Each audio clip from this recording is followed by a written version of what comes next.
Sur les instants Gazar, je reçois Louis Métairie. Bonjour Louis. Bonjour. Vous êtes de la BO 217 et directeur général de Sensi et de la Fixerie. Ces deux structures en quelques mots.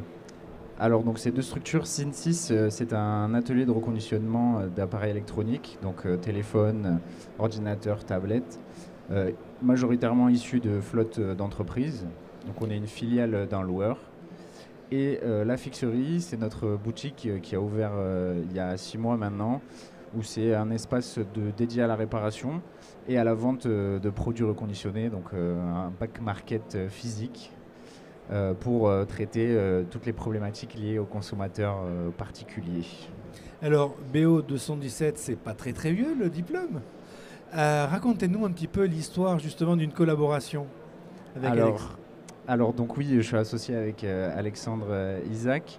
Donc moi je suis sorti de l'école, j'étais à Bordels, donc j'ai fait mon expertise à Paris. Après j'ai fait un master spécialisé à l'IFP, donc c'était plutôt un MBA sur la finance de l'énergie. Donc j'avais fait tous mes stages en hydroélectricité à Tahiti, en Suisse, et à l'IFP j'ai fait un stage chez Orano où je travaillais sur les mines d'uranium au Kazakhstan, des techniques de forage. Et finalement, ça c'est pas fait. Très éloigné, ça c'est pas fait. Et Alexandre, qui est mon petit point de 219, cherchait un associé. Il s'avère que ça a été un peu, c'était une discussion autour du ski. Et ça s'est terminé en créant une entreprise il y a 3 ans, dans laquelle nous avons 5 employés aujourd'hui. Et cette seconde entreprise, la Fixerie, il y a 6 mois, dans laquelle nous avons 3 employés à plein temps. Voilà. Alors vous abordez un marché qui est encore, qui n'est plus émergent, mais qui n'est pas encore forcément mature, autour du reconditionnement, c'est ça? Du réemploi et de la réparation et du reconditionnement. Donc en fait, oui, le marché du reconditionné est encore assez émergent dans le monde, même si en France, il est quand même assez bien structuré avec des acteurs depuis plus de dizaines d'années, voire 20 ans.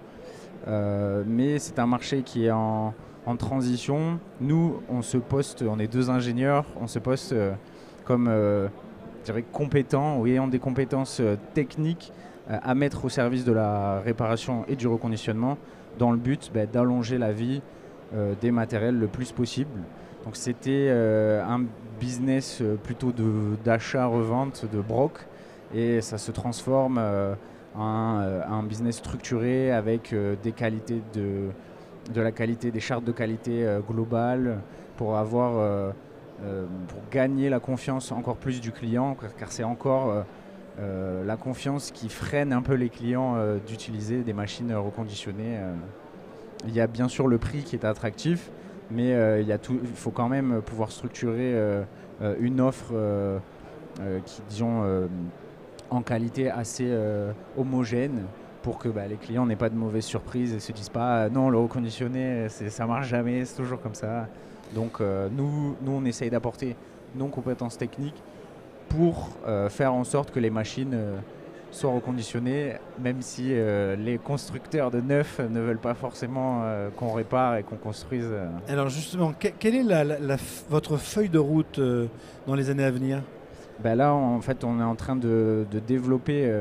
Donc, premièrement, on était vraiment basé sur la récupération de flottes d'entreprises, de récupération, réparation, audit, effacement de données avec certificat, puis revente sur back market. Donc, on passe d'un canal à business to consumer.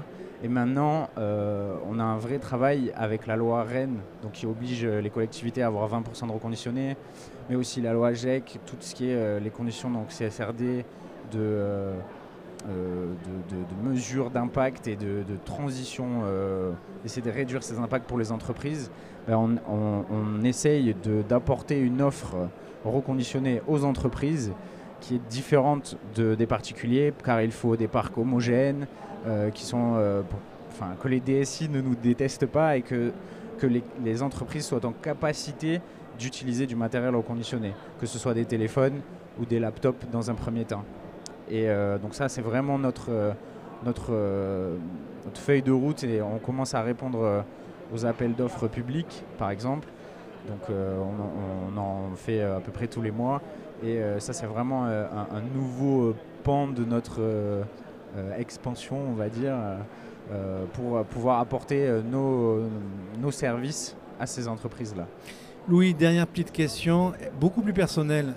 Vous êtes Gadzar. Avec le recul, elle vous apportez quoi, votre école? Alors, moi, mon école elle m'a apporté énormément de choses. Donc, sur le point théorique, disons, on a bien sûr l'organisation du travail, tout ça, mais c'est vraiment, moi, j'ai la responsabilité de la production, donc je manage les équipes tous les jours. On doit vraiment créer une atmosphère de compétitivité et de dépassement de soi et d'engagement. Et ça, c'est vraiment...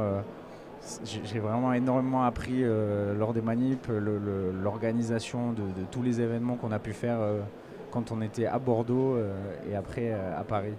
Donc je suis vraiment, je pense, un peu la réponse bateau comme tous les Gadzar, mais vraiment le fait d'avoir travaillé et d'être capable et conscient de ce que peut réaliser une équipe bien soudée, bien entraînée et bien motivée.